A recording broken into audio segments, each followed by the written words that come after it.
ಸರಿಯಲ್ಲ ಸುಂದರಿ, ಸರಿಯಲ್ಲ. ಅದಕ್ಕೆ ಸರಿಯಲ್ಲ, ಒಳಿತಲ್ಲ, ಅದಕ್ಕೆ ಒಳಿತಲ್ಲ, ಸರಿಯಲ್ಲ, ಇದು ಒಳಿತಲ್ಲ.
ಸರ್ವತಾ ಕೇಳುವುದಿಲ್ಲ ಸುಂದರಿ, ಸರ್ವತ ಕೇಳುವುದಿಲ್ಲ, ಸರ್ವತಾ ಕೇಳುವುದಿಲ್ಲ, ಸರ್ವತ ನಿನ್ನನ್ನು ಕಳಿಸುವುದಿಲ್ಲ. ಅದು ಯಾತಕ್ಕೆ ಸುಂದರಿ? ಸತಿಯಳ ಮಾತಿಗೆ ಬೆಲೆಯಿಲ್ಲ, ಎಷ್ಟು ಹೇಳಿದರೂ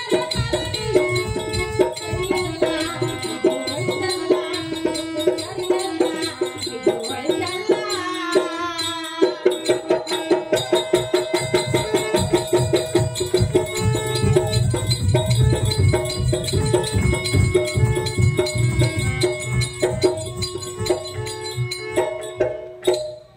ಶಾಂತ, ಸತಿಯಾದ ಎನ್ನ ಮಾತು ಕೇಳು.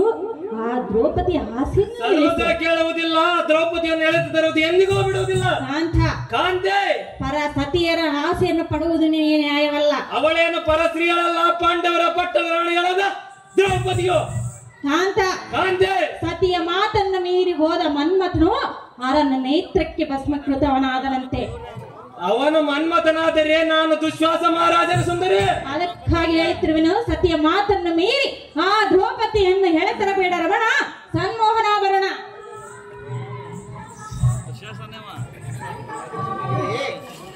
ಆಯೇ ಮಡದಿ ಶಿರೋಮಣಿ, ಜಡಜ ಗಾಂಧಿಯಾದ ದ್ರೌಪದಿಯನ್ನು ಎಳೆದು ತರಬೇಡವೆಂದು ಕರಪಲ್ಲ ಮುಗಿದು ಬೇಡಿಕೊಂಬಿಯಲ್ಲ. ಎಲ್ಲರಾಳು ಬಲ್ಲಿದನಾದ ನಮ್ಮಣ್ಣನ ಧರ್ಮವನ್ನು ಮಾಡಲು ಸೂರ್ಯ ಮಾಡುತ್ತೆ ನಿನಗೆ ಧರ್ಮವೇ ರಮಣಿ, ಸನ್ಮಾನಾಭರಣಿ. ಕಾಂತೆ,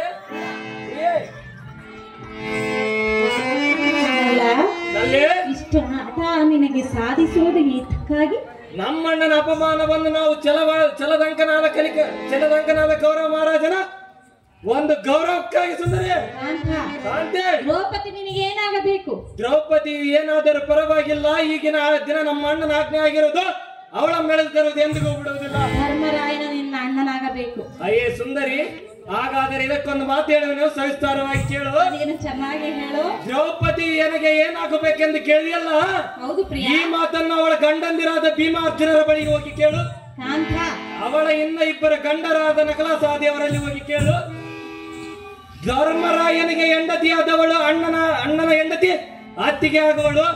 ಆದರೆ ಆ ಬಂಡ ಪಾಂಡವರು ಐವರು ಅವಳನ್ನು ಹೆಂಡತಿ ಎಂದು ಭಾವಿಸುವರಲ್ಲ, ಅವರಂತ ಮೂಢರು, ಅವಳಂತ ಬಂಡ ಹೆಂಡತಿಯು. ಕಾಂತೆ, ನೀತಿ ಮಾತು ಹೇಳುವುದಕ್ಕೆ ಬರುವುದು, ಆದರೆ ಪರಸ್ತ್ರೀಗಳನ್ನು ಎಳೆ ತರಬಾರದೆನ್ನುವುದು ತಿಳಿಯಲ್ಲ. ಅವಳ ಪರಸ್ತ್ರೀಯಳಲ್ಲ ಎಂದು ಹೇಳುತ್ತಿರುವನಲ್ಲ ಸುಂದರಿ. ಪ್ರಿಯೇ, ಹಾಗಾದ್ರೆ ಹೇಳುವನಿ ಕೇಳು. ಅದೇನು ಸವಿಸ್ತಾರವಾಗಿ ಹೇಳು.